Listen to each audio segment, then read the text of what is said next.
Council is. I just got a message there. Okay.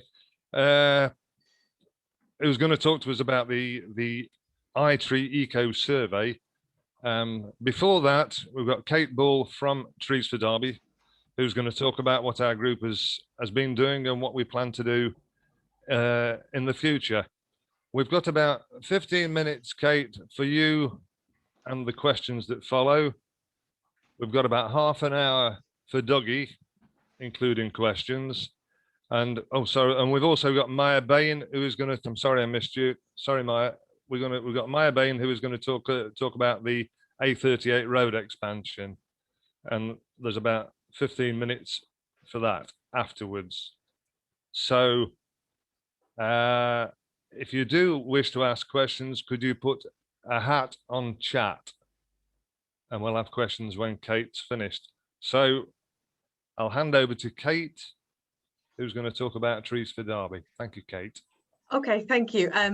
Thanks, Peter, for asking us to sort of share what Trees for Derby has been doing in the last couple of years. I'll just share screen, and hopefully that's going to help out. And get rid of those bits. Hopefully nothing is too invisible. Oh, the present button isn't working. Right. That's very strange.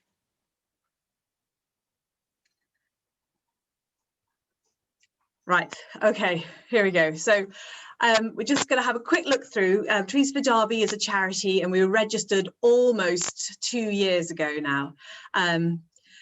We started in the summer of 2019 after a Green Forum meeting where a few of us did the washing up and decided it would be really great to get together and do some positive action across the city, wanting to get more planting done. We know there are lots of groups from within the council and Friends of Parks groups planting in some areas, but we wanted to make it broader, and we'd seen organisations like City of Trees in Manchester having a really huge impact over the years on the city and the cityscape and how trees are viewed, and we hoped that over time we could get something like that going in Derby.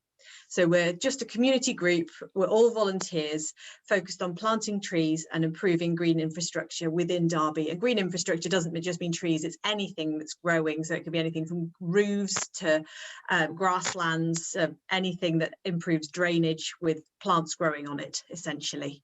We've been working with the council, with schools, with all sorts of different groups, and we're really trying to improve those links.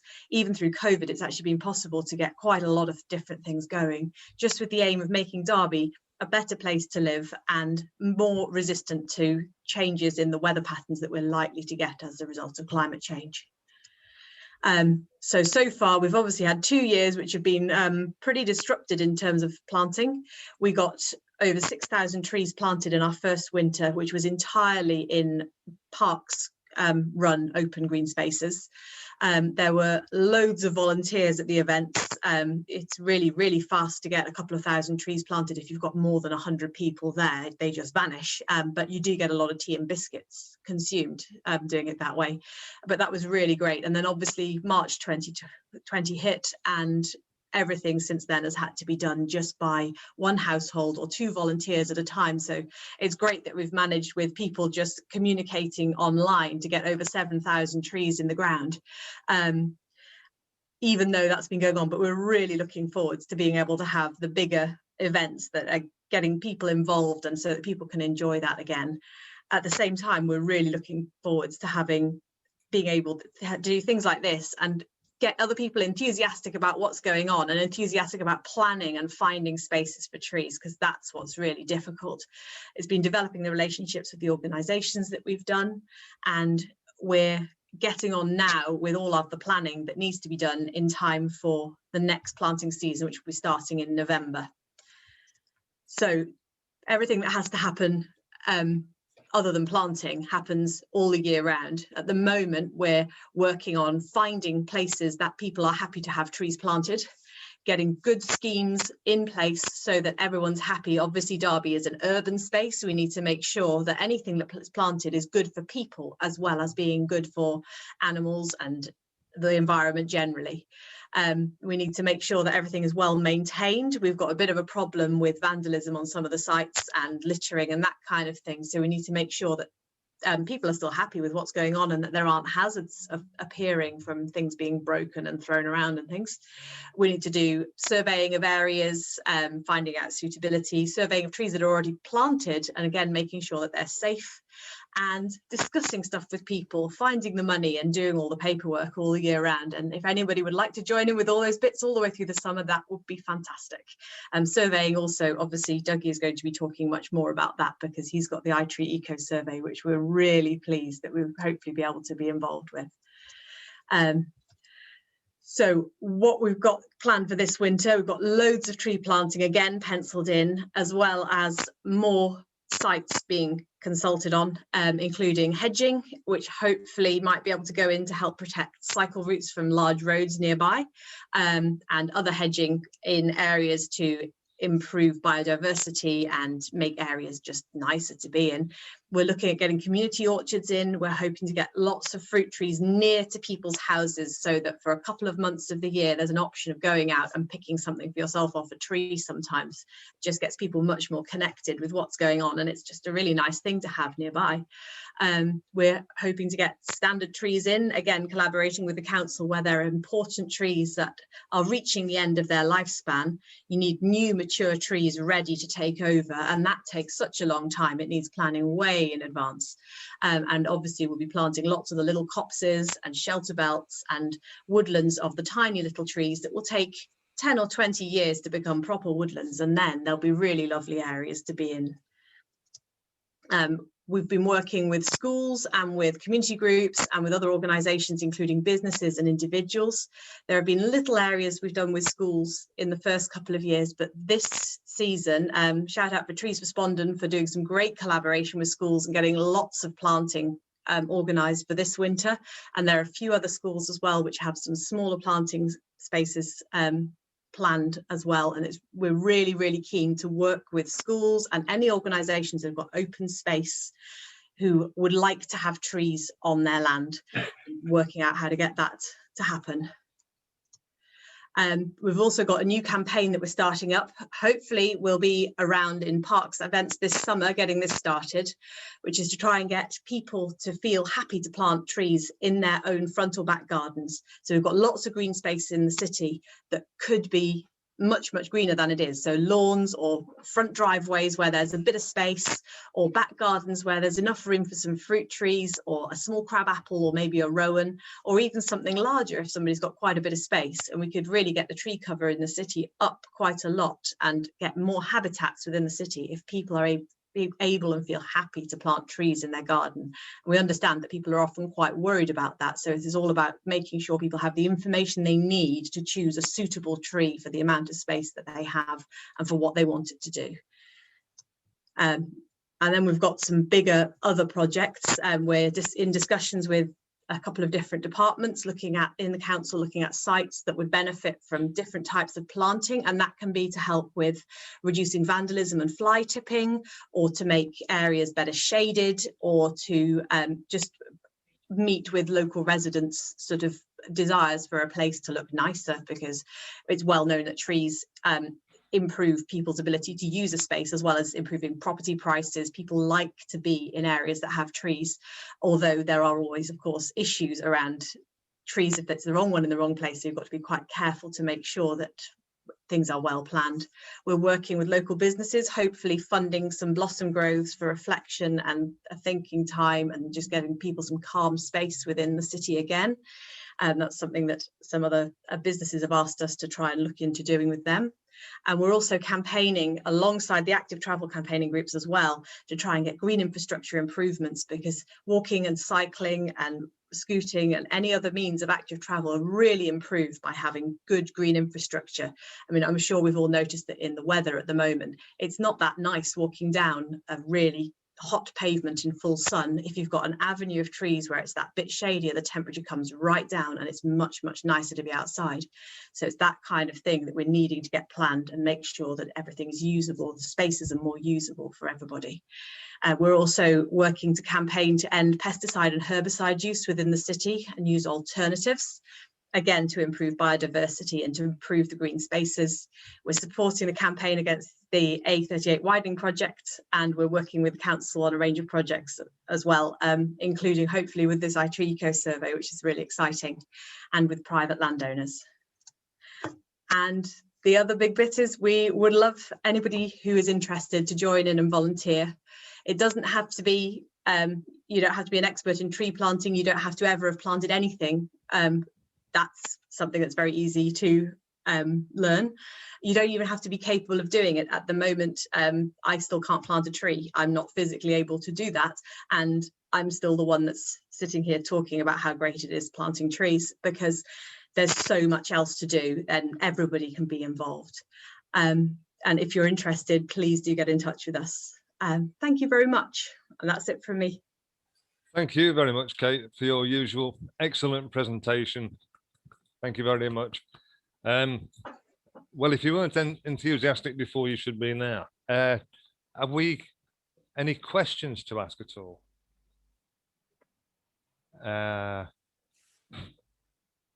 What do I need to do, Peter?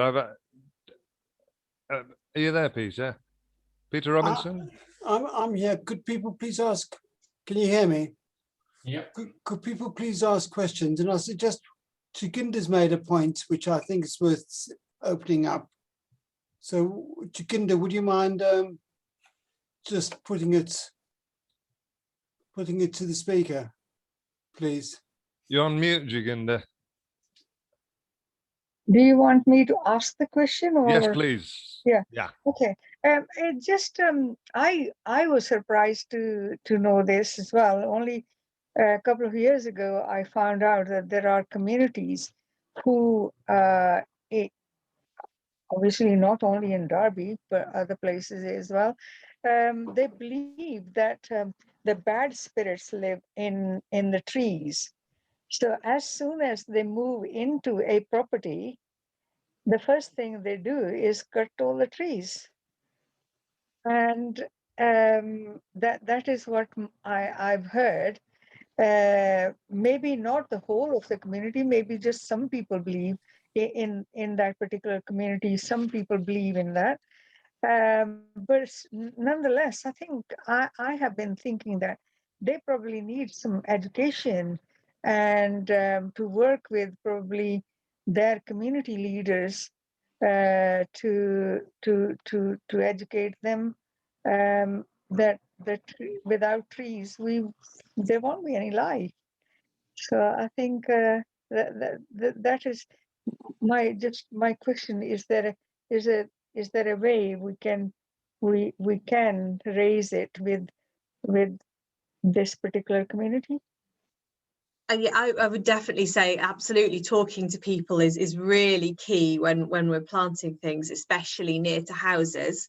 And yeah, if there are groups that are worried about having trees for whatever reason, if it, spirits or wanting more driveway space or not liking leaves falling, or a lot of people are worried about roots growing near their houses, we need to find out what anybody is worried about. And if there are people who are concerned, we definitely need to be talking to them and finding out what they're worried about and seeing how we can sort that out. So I'd be very interested in talking to people and finding out how we can help with that, and finding out, if there are ways to make them feel more comfortable about having trees near their house. Does that help at all? I think so. It is going to be a big project. How do you unturn people's beliefs? It's very difficult, isn't it? Yeah. How do we know, Jacinda, who these groups are? It wasn't something I was aware of, and presumably the people like that aren't going to come to us for advice, so we would know how to approach them, who they are, and how we would approach them. I think rather than approaching individuals, perhaps go to see their leaders and ask a question. What do you think of growing trees in Derby, around Derby, like Kate is saying that that is their work. So introduce it like that rather than saying this is bad, you shouldn't be doing this. But just introduce them because of the climate change. We are doing this. What do you think? Which groups are we talking about there? I'll let you know. Okay. Yeah. Thank you. Yeah, if you'd like to have a chat another time, that would be Absolutely. great. Thank I you. think it's better Yeah. than making it publicly known. Maybe later on, but at this point in Yeah, time, fair I comment. think it's better. Yeah, Yeah. you've got our email, and I'll be happy to give you my phone number and have a chat. Definitely, Yeah. if that would help. Yeah. Okay. Have you got anything, Peter, that you've noticed? There's quite a few valuable points in the chat, but I think they're self-explanatory. So we'll keep a copy of the chat and circulate that. So I see that Viv has her hand up. Just to remind people that we can't see all the people who've got their hands up. So thank you for telling us. So Viv has obviously got a question. Right, I can't see Viv, but Viv, if you'd like to put your question, please. It's not a question, it's a response to the last point, which is, in a way, it'd be good to celebrate the trees, especially the ones that are planted in people's gardens, and in a way that informs future people. So you could have a plaque of some kind to say, well, why was this planted? Why is it special? And then there is the information already in place, and we could look at the the languages that they're in, etc., etc. But it's a way of marking and celebrating that tree as well. Yeah, so it's known why it's there. Okay, thank you very much for that. Anybody else? I've not had a look down the chat. I'm relying on you, Peter, for that. Yeah, I can't see anybody else who wants to put a question, although there's been some very good points. Okay. So if anybody wants to put a question, now's the time to put it. Just put hat in a great shaking of heads. Okay, I suggest we go on to the next. So we can move on, can't we? Yeah. So I'd like to introduce Dougie Monaghan, Derby City Council Arboricultural Officer, who's going to introduce us to the iTreeEco survey, which still doesn't roll off my tongue. Dougie, does it roll off your tongue? Never. First of all, thank you very much for having me tonight. It's appreciated. It's nice to see so many people in support of trees in the city. I've got a small PowerPoint presentation, and I'm sure there's going to be questions in regards to it. Just before we start, I'm not the be-all and end-all in regards to the knowledge of this survey. I do know what it's going to provide us with and how that information can then be utilised in a productive manner. But if I can't answer your question, I will readily try and find out that information for you. But I think we'll just start and we'll go from there. I'll try and be as quick as I can.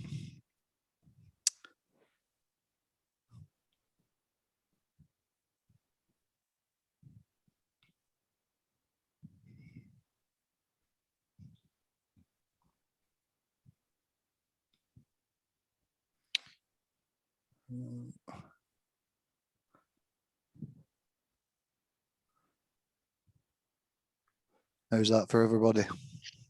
Good. Yeah. Success. Okay. So my name is Douglas Monaghan. I'm one of the tree officers at Derby City Council. And part of our role is obviously to, one, manage the tree assets. Now, our department doesn't own tree assets on behalf of the public. We manage them on behalf of other departments, so highways, for example, or parks. But as a result of that, we do try and provide some guidance and at the same time join into the other goals and structure of the council. Now, the iTreeEco Derby came about as a result of trying to meet some of the core strategies that the council has in place. So we'll just so you know, there's a wee bit of an agenda to go through. So introduction, which is me, you've met me already, and then we'll give a brief overview and some other bits and pieces. So what is iTree? So it was developed originally by the USDA, that's the United States Department for Agriculture, and it's actually utilised all around the world. I've seen there's projects with local authorities throughout the UK. You can go onto the Forestry Commission website and actually view these. The iTreeEco is a field-based method, so it's through the collection of data you can work on the structure and composition of the actual canopy or trees within the city, get a valuation from that, and assess any risk that might be associated with it. Okay, so what data do we collect? So we collect a number of different things, but land use,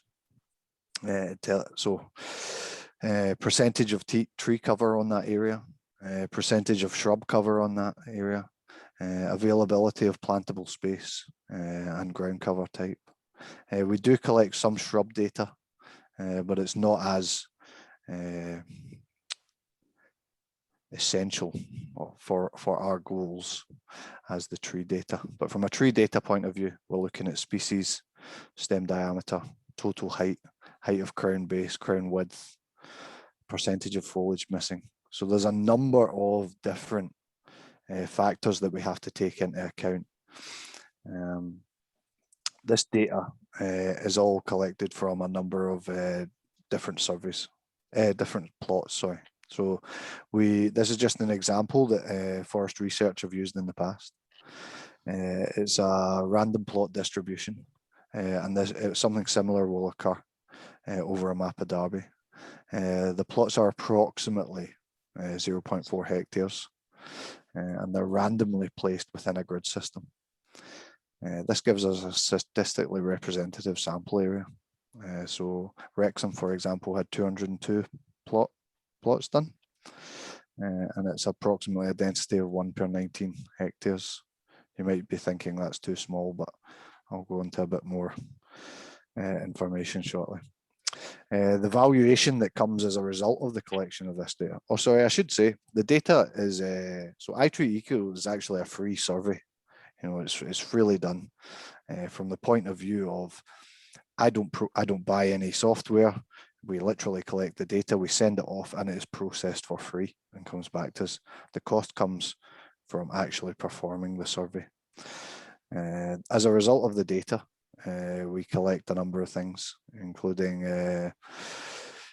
it allows us to get a lot of information in regards to air pollution, how much CO2, etc., is being removed from our air by the trees themselves, the current carbon that we have stored within our trees as an urban forest, and what we're sequestering on I think they give you a breakdown pretty much by an annual basis, and rainfall interception, which is not something that comes up so regularly, but is a real important one in recent years because of the high level of flooding that we've had in the area. Environmental solutions are going to become far more prevalent, especially in regards to cooling systems, mitigation of water runoff, etc.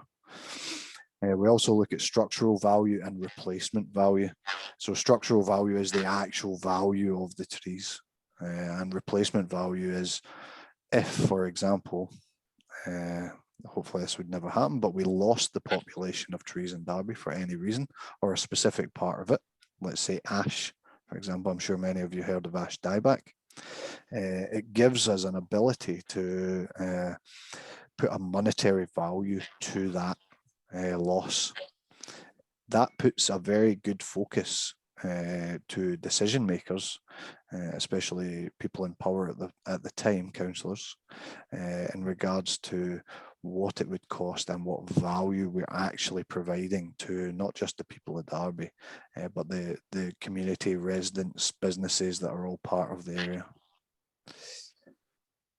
So this is a bit of a odd kind of flow chart, but so you've got the field data that we collect that allows us to go into the structure of the trees. So how many trees do we have? What is the species composition? You know, are we majorly heavy on sycamore? Are we majorly heavy on ash? What age is our tree stock? You know, is the majority of it and coming into maturity now, and we have very little juveniles to replace? I think Kate made a very good point earlier that we do have a number of older trees, and sadly, although they last for a long time, in a city environment, they don't last forever. And it's a case of managing the replanting in order to mitigate the loss of those ones. Leaf area is considered, and total biomass. This all goes into our tree policy or our decision making in regards to our strategy. At the same time, we also have our functions, which are what carbon's being stored, what air pollution is being removed, stormwater initiation and visual amenity, habitat provision. All these things are taken into account to provide us with actual monetary terms in regards to the trees. I've found in my career that by placing, I mean, a lot of people love trees, don't get me wrong, but by placing a monetary value on them, it seems to click a lot better with our society for some reason. I don't know why, but and that allows us to then look at budgets, potential fundings, and any future investments. By providing that data, it allows somebody that has no knowledge of trees nor their benefits to realise that we are saving the community this amount, and by investing in that, we could potentially save even more. So reporting to stakeholders, both internal and external. I know Joginder earlier on had mentioned about different groups and communities within the city. This information can be so simplistically represented that it will for sure be able to be palatable to, you know, the person that has zero knowledge of trees and their benefits. That's why I like this system so much. So by formalizing project objectives, we can create baselines for our urban forest. We get a total value for the trees. We have sustainable, effective tree management strategy put in place. For a long time, we've been working off outdated information. By having that baseline information, it allows us to be the decision maker and actually have a strategy for getting to where we want to be. It allows us to compare different wards within the city of Derby. For example, canopy cover in certain wards is much lower than others. Obviously, the denser the housing population in a certain area and the older the streets, we tend to find the more difficulty to get trees in.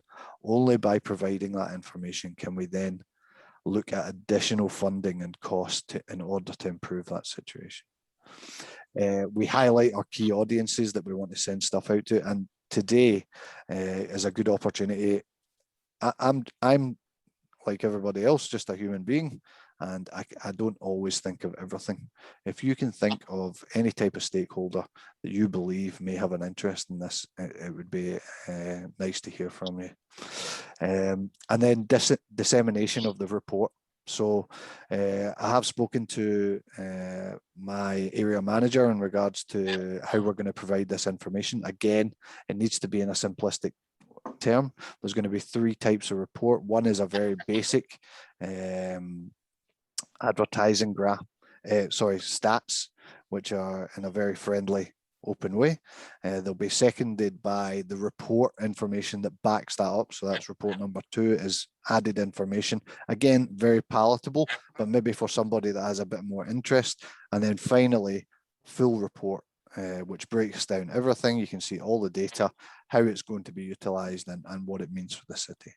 That will all be available online. We'll also be pushing it hard into the public realm as best we can. So the study area is obviously Derby. I don't know if anybody often sees it mapped out like this, but it just shows you we have actually quite a large green areas within the city that can be utilised. It also highlights any development areas that we may be able to planting, so it's perfect for example, Trees for Derby type projects that may highlight especially brownfield type situations. So it was found actually, I read the Glasgow report that was carried out, and the majority of their canopy cover came from disused sites, which was absolutely amazing to me. So it was nature taking areas back that they found the largest amount of canopy. And I would imagine that they might end up finding similar stuff in Derby. It's whether those areas are manageable. We have peri-urban forest areas as well to look at. There's a question going on at the moment in regards to the random plotting system, whether we try and remove and replot for these areas, but that's another option. So stratification. So this is how we're going to select the plots, randomly distributed across the area. We did look at pre-stratified projects, subdivided study areas, land use electoral wards, urban versus rural splits. So hopefully these additional sections of information that we've requested will be able to give us more in-depth knowledge of where we need to increase canopy cover. Post-stratified project, subdividing it after the data has been collected. That's something that we have considered, but we're not going to be doing, I don't think. Random sampling strategy, stratified projects, and randomized grid. So we're going with the randomized grid, but we'll also have some stratification in there in regards to wards. So we've provided, it's Forest Research that are helping us do this project along with Tree Economic, and we've provided them with data, map data, so that they are able to help us do that. This is just an example that asked from Forest Research of what might be provided in regards to a plot. Now you can see that's landed smack bang on a private home.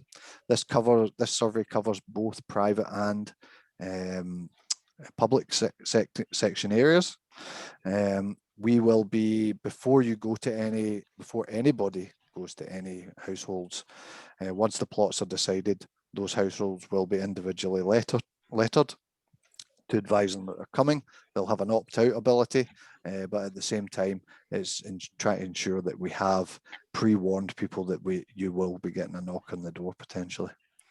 But this is the type of thing that's provided, and if you were, I'll go on to volunteers in a minute, but if you were to be a volunteer in this situation, this is the type of information you would get, along with some other items to fill in. So how many plots are needed in total? So we have 0.4 hectares a plot.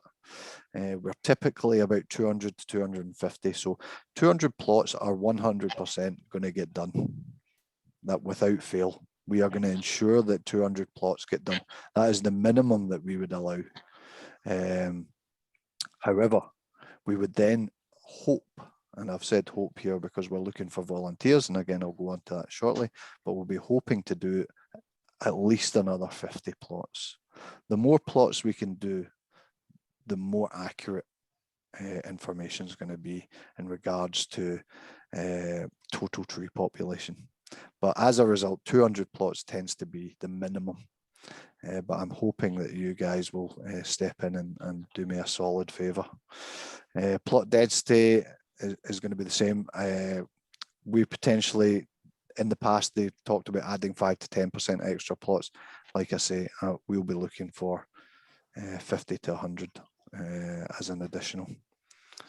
You can see here from the graph the standard error graph in regards to the number of plots. It gives us an idea when we start getting to the 250 type area, the standard error starts to shrink off for us. So that's the ideal area to try and get to. That's just a bit more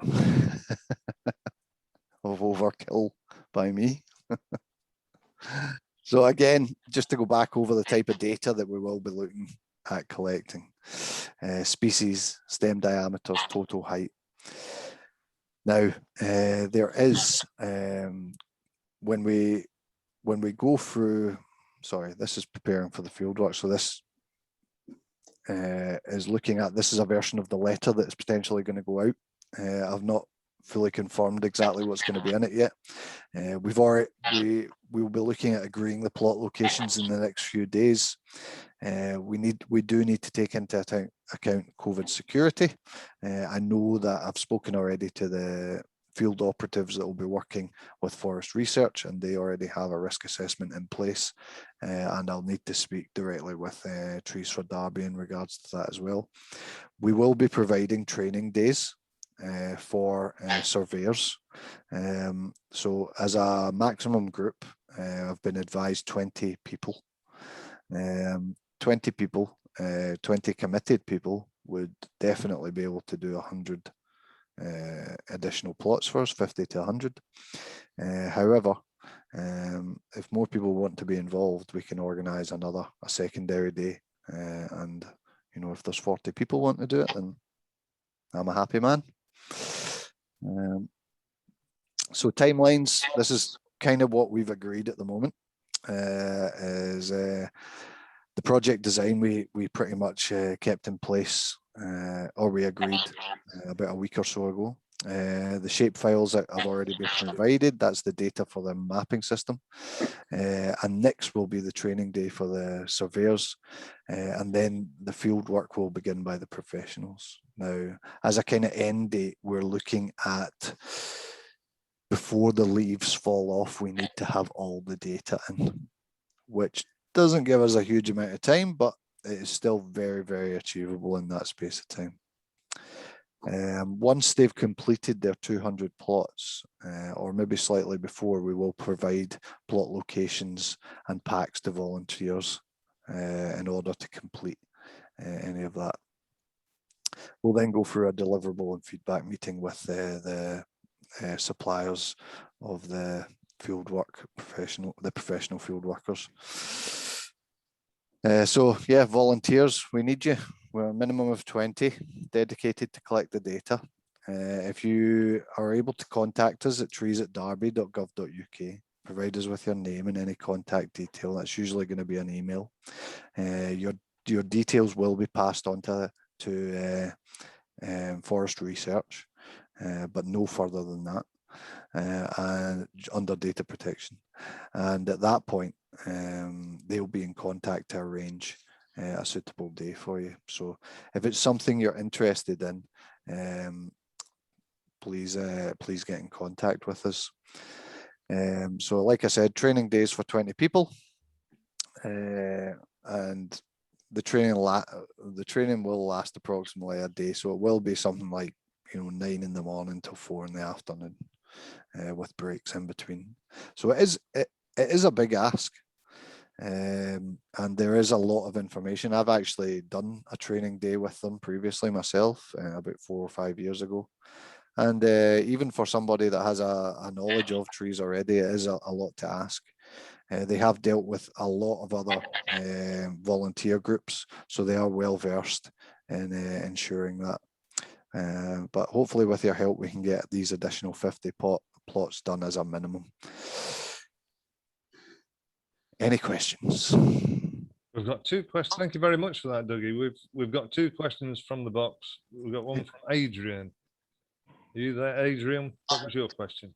Yeah, hi, thanks. That was really, really interesting. Looks like a great tool. So really, the question is, if you take, let's say, an example of a 200-year-old oak tree that's in good health. Now, you're talking about your belief in how you use monetary values to ensure that people understand, can make decisions. So I'd be really interested to know roughly what a 200-year-old healthy, mature common oak would be, and and take taking into account Attenborough's breaking boundaries, we're way into the danger zone of biodiversity, the fact that the UK is going through mass deforestation at the moment, and of course that a 200-year oak tree would take 6 generations to regrow. What sort of monetary value do we give it? So again, the monetary valuing system is called CAVAT. It's a amenity value system that is used, and it takes into account a number of factors, not just species of tree and size and age, but it takes into account things like who can see that tree, what carbon is that tree removing from the atmosphere. There's a huge number of factors get taken into account, and then it's an algorithm that's used. I would say, for example, if you had a mature 200-year-old oak tree that is on the edge of a park in a built-up area, then you would be looking at a value of around about 80 to 90 grand, something along those lines. Now, you take that tree and you put it in the middle of the city, and suddenly that becomes a £300,000 tree. So we are talking large sums of money. I don't. A quick follow-up. So, I mean, is that a large sum of money? That's less than the price of a house. A tree that would take 6 generations to grow, a tree that would support 2,300 other species, and a tree that's vital. It sounds like we're still massively undervaluing trees. Is that your sense as well? Because this is the system we have available, which is, by that I mean it's the system which has been used in the court of law. And it's generally used for recouping money where people have done damage to trees. Now, I'm not saying that I would put a £300,000 value on an oak tree in the centre of Derby, but we have to have some degree of system, and that is sadly what we have available to us at the moment. Now, in the future, society may place a larger value on these trees, and CAVAT system may become obsolete at that point. But for the moment, it allows us to get a valuation, which is essential to making these or having decision makers. I don't want to use the word pressured, but put in a position where we have the evidence to support our strategy. Okay. Thanks. Can we leave that one there now, Adrian? There was a question from Nikki. Is Nikki there? Hi. Yeah, it follows naturally on, I think, from Adrian's question, which was really kind of it. So Adrian's asking sort of how much is the money, and I'm wondering how that comes about. Really, you've talked about algorithms, but somebody obviously is setting the parameters for that, and you talked about in future the value might go up. Well, I guess like interest rates, it may go down. So my concern is when we start putting numbers on things, then when we're looking at, for example, applications for major redevelopment schemes, somebody's sitting there with a spreadsheet with a load of numbers in it, and we start looking at these as kind of just monetary assets, and it's a lot of technical data collection, which is fantastic, but what I'm concerned about is what are we doing with that? How is that then flowing through into making sure that to some extent, the trees, not only the trees are preserved, but also one thing that came up on the data is that you're looking at assessing the trees, but there's no mention of kind of the wider ecosystems around those trees. Is there any way of feeding that kind of information in? Because you lose a tree, you're not just losing the tree either, are you? You're losing the wider system around it. Yeah, sorry. The iTreeEco system, although it is a great tool from the point of view of valuation, and it's not just monetary valuation, it's obviously taken into account a number of other factors, but within that survey, we have asked the question of whether additional data could be collected. Now, obviously, from my point of view, I want to get the tree data because that's my end goal is to have a strategy which is constantly improving and increasing the value of Derby's trees. for the means of the benefits for the community. However, I did speak to them in regards to pollinators and the potential of using that, of collecting data on them in relation to trees currently. It's something that they've looked at previously, but found it very hard to collect because you spend such a short amount of time with the tree.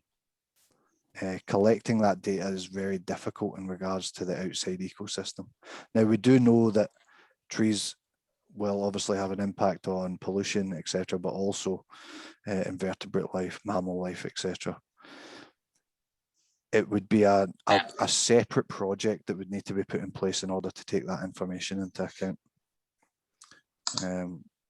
I know that doesn't answer your question, Nikki. I'm trying, but I know that you're not responsible for everybody. Well, I hope that what we're trying to do is a start. You know, it's a starting point for us to go forward with. And we have asked the question in regards to pollinators, and there may be something in regards to ecosystems that we can look at in the future. But for the moment, this is it. And at the end, I'll share Newport's basic information that they put out to the public from Forest Research, and you might, in fact, I can do that just now, and you might, you guys, I'll give you a couple of minutes just to have a quick read of it, and you can. It might bring up another couple of questions.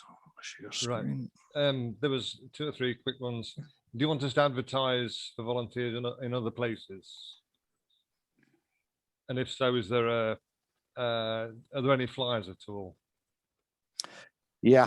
So we're just at the moment. I'm just talking to our media side to try and start some advertising. This is literally the first time that I've spoken outside of directly with charitable groups to the public in regards to it.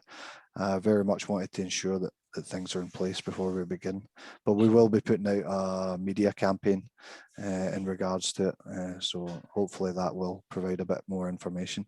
Let me just sorry, I'm not very good with Zoom. This is the first time I've used it. So I'm just seeing whether I can scroll. Can everyone see that Newport urban tree information? Can I see the top? You can see the top half. Yeah, apologies. I don't know, if I scroll out, you might not be able to read it too well. Oh, we'll go one more. How's that? Yeah, that's good. That's most of the information. Yeah. But this is like when I was talking earlier about palatable information, this is the type of thing that I mean. It's not heavy information, if you know. Yeah.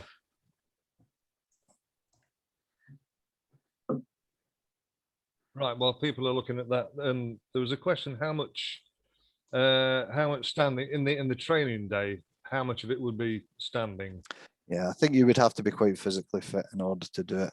It will be quite a significant amount of standing through the day.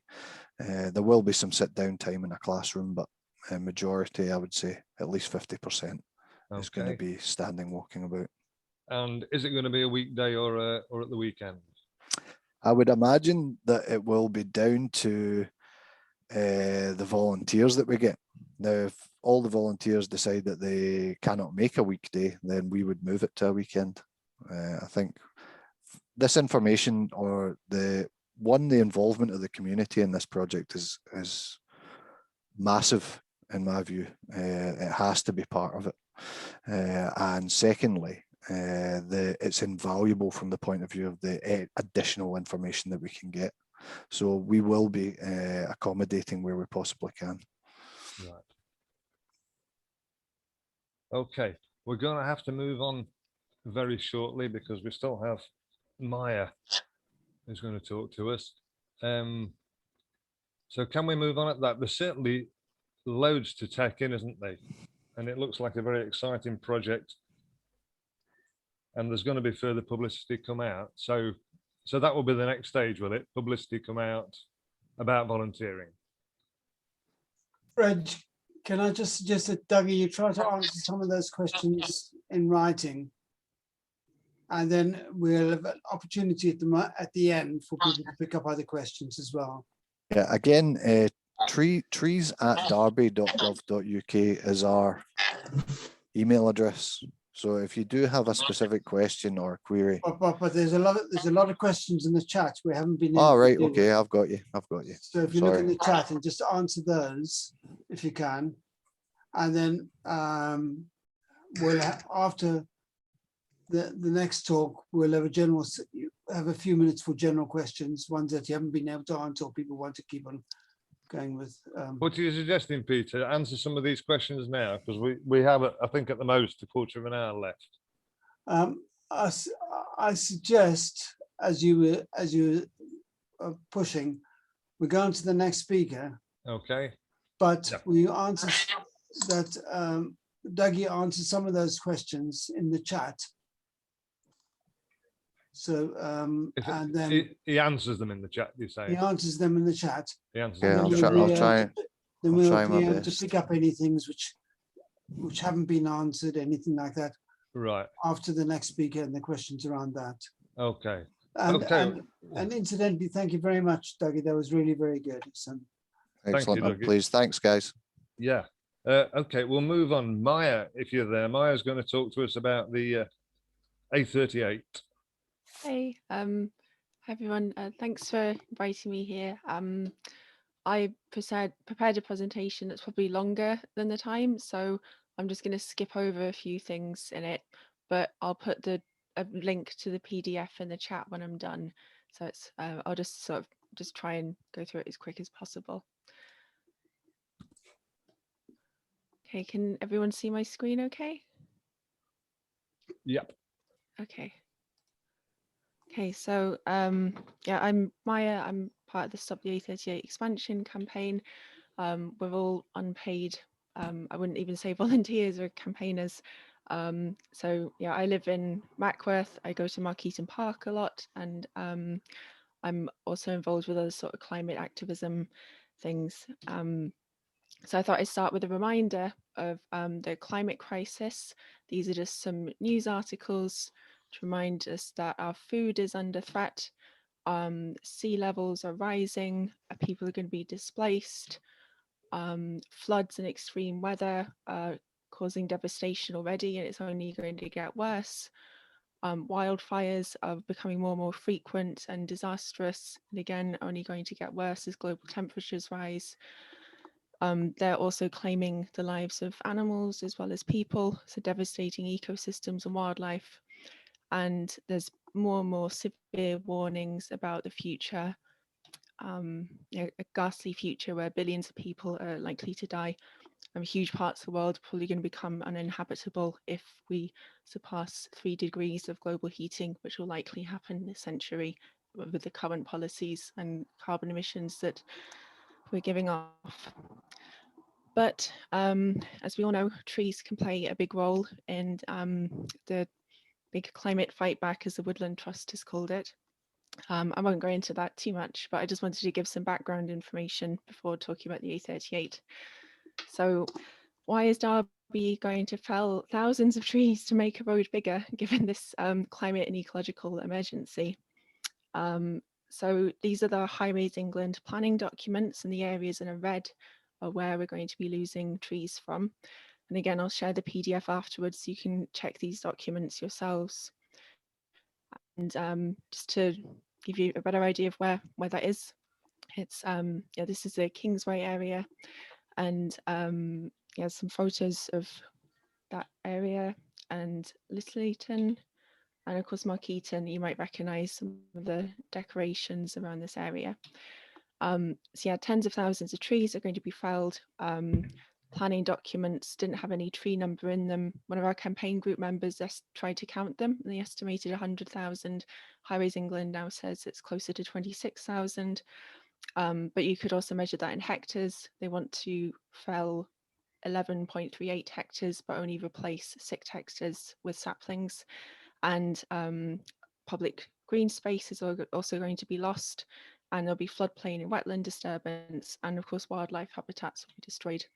So a lot of people say, you know, what's the big deal? You can just plant some more. But there'll be a net loss of trees. It'll also take millions of trees over half a century to absorb the amount of CO2 that the road scheme will generate through the construction and the resulting extra traffic. And we're in a climate emergency and we have less than 10 years to prevent irreversible damage. So we don't have time to wait for the trees to grow back. And we're also in a biodiversity crisis, and the UK is one of the most nature depleted countries in the world. And saplings don't provide the food and habitats to wildlife that established trees do. And Highways England's plans are greenwashing. This is an article where millions of trees died that they planted. And road building has a devastating impact on biodiversity, as well as the obvious carbon emissions. And as we know, our ecosystems are deteriorating rapidly. Wildlife is under a huge amount of threat. So a little bit about the transport sector, jumping into carbon emissions. It's one of the biggest offenders when it comes to carbon emissions. It's increased while most other sectors have decreased. And many people think the A38 expansion will reduce carbon emissions, because if traffic can flow better, then there'll be fewer tailbacks and less emissions. But that just simply isn't true. Highways England's own planning documents show that the construction and the need use traffic, and yeah, it's a lot of carbon. And then just to demonstrate, there's also been research into carbon emissions from idling traffic, and the numbers just don't add up. It's definitely more by having the A38 expansion happen. And this is an infographic about how road schemes increase carbon emissions. So it's through the loss of carbon sinks, such as vegetation and soil disturbance, embodied carbon in the materials to build the road, higher speeds, and the extra traffic. So I'm going to skip ahead to some of the solutions now in the presentation, because often people say, well, we've got to have the A38 expansion because the road's congested. How on earth are we going to solve this? Well, it's part of the need to decarbonise transport, which is reducing road traffic. And so the A38 expansion is just one scheme in part of the government's 27 billion road investment strategy too.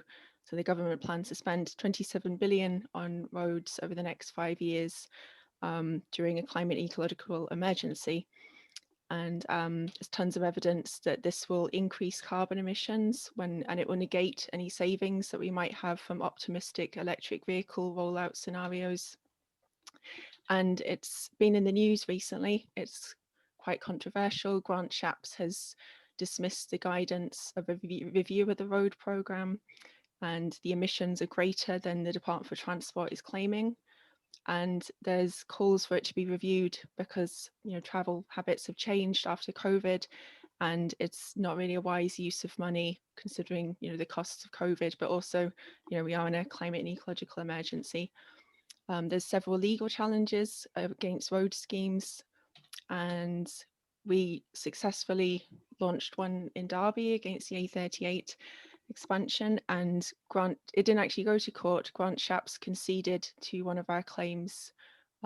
So the development consent order is currently being quashed for the A38 expansion. And there's some news articles about that as well. And unfortunately, Highways England still wants it to happen.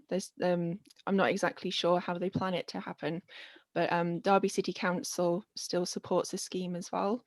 It is a Highways England project, but the council has included it in some of their local plan documents as part of their transport strategy. And it seems the main reason that this expansion is wanted so they can release land for development in and around the city, so the west and north of Derby.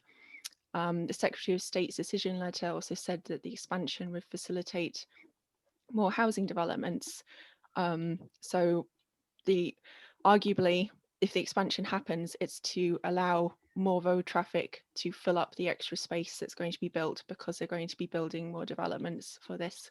But we shouldn't be building houses which are car dependent. New housing should be close to amenities and have good public transport and active travel links. And there's been research about this and checklists which developers and local authorities could use. So we build houses which meet these needs, and we don't need to build road dependent housing. There's a lot of research also which shows that road building fails to live up to the economic promises and devastates the environment. And it actually results in more traffic. So these are some of the reports, so I'll skip ahead to some of the memes. So thank you, Lucy, for sharing this Twitter account. This is a good example of how induced traffic happens. So you keep building more and more roads, but it locks people into car dependency because money is being invested into road transport and private vehicle ownership instead of public transport and active travel. And it also means that then more developments are built, and it's sort of, yeah, it just reinforces this road dependency. And yeah, as you can see, does building more roads doesn't work. Do they just fill up with more and more traffic? So this phenomenon is called induced traffic. And so the solution isn't to just build more roads, because it just creates more traffic. You need to reduce the number of cars on the roads, and it's just more efficient all around. Like, it's better space wise, like public transport and bicycles take up less space than cars. And it's you can use public money for public transport. At the moment, the government wants to spend 27 billion on roads, but I can't remember exactly the amount, but I think something like 3 billion could provide free bus travel to most places in the UK. But for some reason, people don't see that, or the government doesn't see that as a priority. So yeah, road traffic reduction is the best solution, and it will mean less cars on the road, which will mean improved journey times for those who still need to drive, lower air pollution, lower carbon emissions, and climate targets can be achieved. There'll be less noise pollution, the roads will be safer, we'll be able to keep thousands of trees, keep wildlife habitats, keep green spaces and houses, and no need to waste billions on polluting and destructive schemes. So there can still be roads and other road vehicles in the future, but there needs to be a lot less. So Friends of the Earth said that in Derby, we should be aiming to have 60% of people commuting by public transport, cycling and walking by 2030. And a quarter of England's car trips are less than 2 miles. And if more with active travel, you also get the co-benefits of people being healthier, which reduces costs for the NHS as well. And Leicester has been doing some great work on this, and there's car sharing schemes in Derby, like Co-Wheels. And again, other places are doing quite progressive things to tackle congestion. Oxford isn't expanding roads, it's investing in public transport and things to discourage people from using their cars in the city centre, while Wales has refused to make the M4 bigger, and instead is investing in public transport. And there's some research and articles on how making free public transport free could be a brilliant response to the climate emergency, because you'll be getting people out of cars and we'll be saving huge amounts of carbon by doing that. And a lot of cities around the world are changing the urban design, so it prioritizes people instead of cars. And there's some great resources on the Local Government Association website about decarbonising transport. And they have lots of actionable points for local authorities, which they could use. It's a great report. And Friends of the Earth also has some great advice on what local authorities can do. They've created this checklist, and it's they've put it down to like different areas of cost and how much power the local authority has to do different kinds of things. And so a lot of people, when I say we need to reduce road traffic, say, oh, that's too difficult, you can't do that, how are you going to get people out of their cars? But we are in an emergency, billions of people are going to die. So, you know, the least we could do is try to change our transport system. And yeah, carbon emissions must go down if we want a habitable planet. And it's a matter of life and death.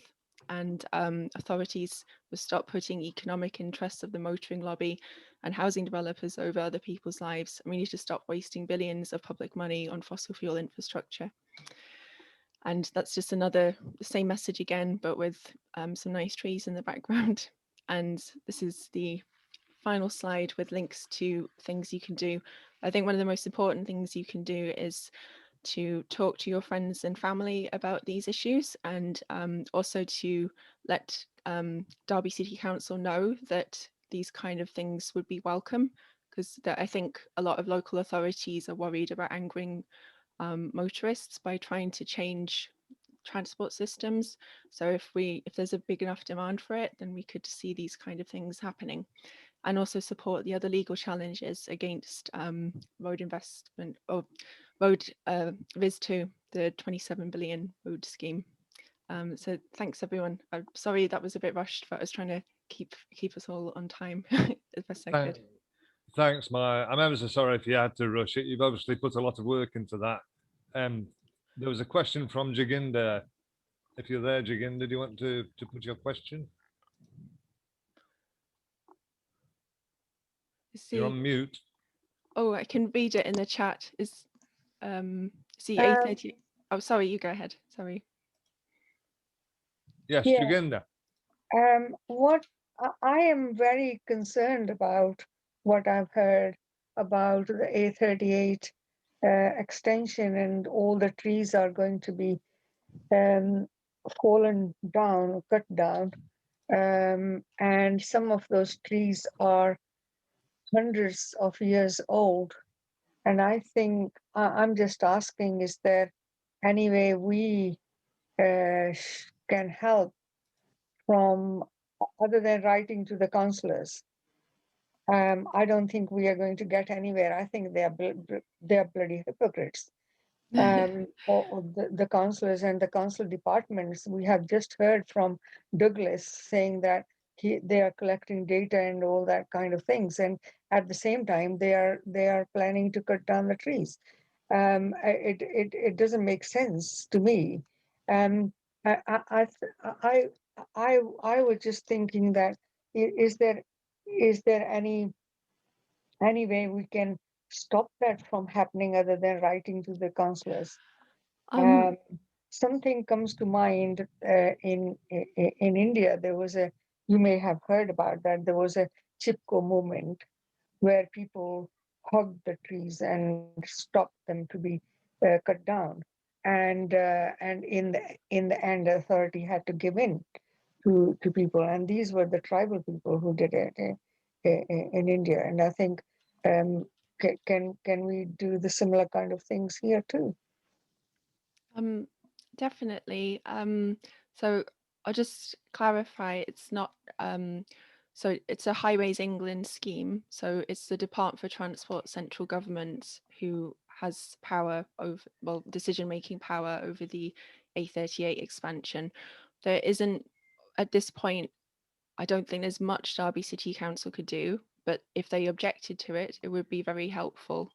And I think there are people in the council who do oppose it, and there are some councillors who oppose it, but unfortunately it's the cabinet who really want this. They're very pro-development and have ideas about economic growth which involve outdated ideas about the destruction of nature.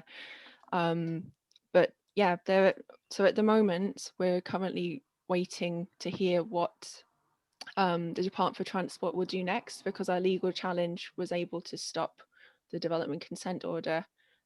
So the A38 isn't allowed to happen, the work isn't allowed to happen, and no tree felling will happen.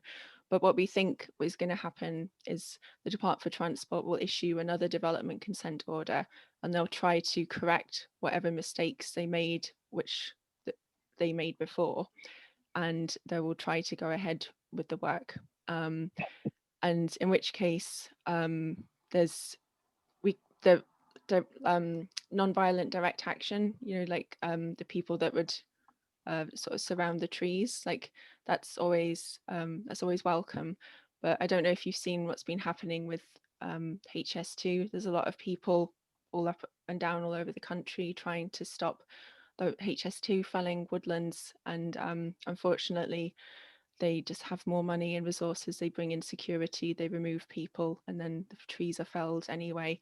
So it's worth trying to do, but from what I've seen happening in other places in the UK, once they've got the paperwork to go ahead and then they can hire the security and go in, there's not much you can do to stop it. So I think at this point, legal challenges are the best way to try and prevent this.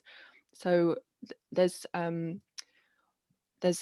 this legal challenge I'm just putting in the chat. If you look at Transport Action Network's website, they're currently launching a legal challenge against the whole road building programme that the government's got planned. And the A38 expansion is part of that. So if their legal challenge is successful, they've actually got a court date on, I think, the 30th of June coming up, then that means that, yeah, we might, the A38 might just be cancelled forever. But I think at the moment, we're not sure what's going to happen. But so I hope that helped. There's not much to do at the moment except support the other legal challenges and stay up to date with the news. But thanks very much for wanting to support. Thank you, Mair. Dougie, have you managed to tie up all the loose ends? Can I ask another thing? I'm not sure. How are we fixed, Peter? Are we all right for time? I think this discussion is really important. So let's give ourselves, if it's all right with the people, give ourselves another 10 minutes of discussion. Okay. Is it Jugenda, okay? you wanted to come back? Yes, I understand that the A38 extension is the responsibility of the central government, but the land and the trees and the houses that are being demolished will be demolished. That is the council's, and council can refuse to give that land and allow the houses to be demolished, and that is something they can do. And that will stop it from, I think, but probably I'm being ignorant here. Kate, did you have your hand up, Kate? Oh, sorry, it was just to say with housing and the council having that, unfortunately, the Department for Transport will have compulsory purchase rights. They will legally be able to just buy those houses, even if nobody wants them to. They can just take the land essentially. Okay, was there anybody else? Please. Sorry, Hello. somebody calling out. Perhaps somebody I can't see. Who's that? It's Nadine here. I did put hat in the chat, but it's moved on quite quickly. Oh, right. Yeah, go ahead. That's all right. Hi. I'm sure quite a few of you know me here. I am a councillor, and I just wanted to say to Jugenda and everybody in here that I'm one of the few that is against the A38 expansion, and I have tried to convince the rest of my party, the Labour Party, to come along with me and stand against it.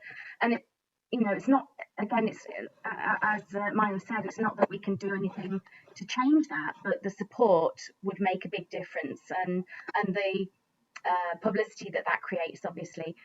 So it does make a difference to speak out, because if everyone who disagrees with it wrote to their councillor, then hopefully their councillors would listen, and maybe one or two of my own colleagues would listen, and they would pay more attention to me.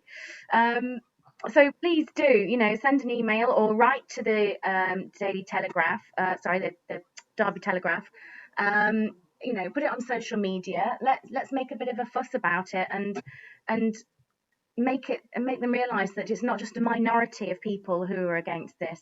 The more voices that can speak out, the more uncomfortable it makes councillors, and that's not the worst thing to do to a councillor.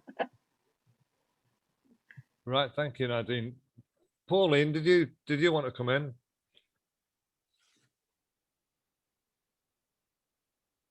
No. No, I didn't actually ask a question. I just wanted to advertise the June the 22nd meeting that a newly formed Derby and Derbyshire Labour for a Green New Deal grouping is running. And that's very pertinent to this discussion, because what we need more than anything are local and national politicians who will have the right policies. If they will have the right green policies, then we don't have to keep on fighting this. We need our politicians to realise what we are saying. I mean, Mair's presentation, I just don't know how policymakers can't understand what is happening. So thank you, Mair, for making that all so clear to everybody tonight.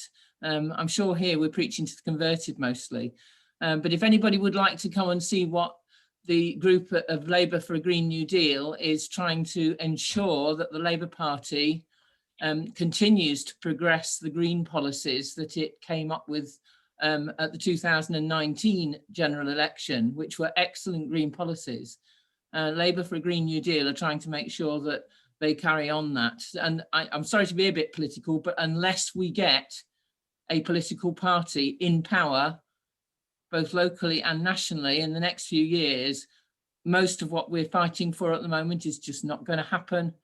So I'm very keen. Anyway, come and hear Luke Pollard talk about his bee campaign, because he's had a very successful bee campaign, and it's always good to hear about something that actually has worked properly in the environmental policy. Okay, so in the chat I did put the how you can express your interest to come on June the 22nd if you'd like to. Thank you. Thank you, Pauline. So Peter, are there any other notices of up and coming events? Peter Robinson. Hello, I can't think of any at the moment. We, as the Climate Hub, will be organising a public meeting in the near future. One thing it's really important. We've done a survey and we asked people to join in there. We've got more than 300 people have signed up that survey. But if you could fill in that survey and add some points about the vision of the city and trees, the importance of trees, we will use that. And not only you fill in the surveys, ask other people in your networks to fill in the survey, because if we get 1,000 people, we've got much more chance of being heard. And we're planning to have a public meeting about that survey in the near future, but I can't give you the dates at the moment. Okay, thank you, Peter. So I think just to wind up, thank you very much to Mair, to Kate, and to Dougie, and to you all for coming, and thank you to Peter for setting up the meeting. It's a lovely evening for a walk in the park. Thanks, everybody. Good night.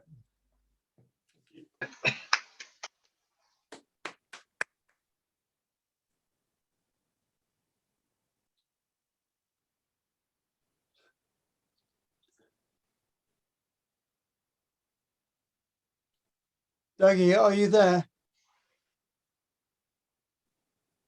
Yeah, I'm still here. I'm sorry if we didn't pick up all the questions. I don't know how many you've answered, but there seems to be a hell of a lot of messages there. Sorry, So, Peter, shall I stop recording for this admin-y bit? yeah, okay, let's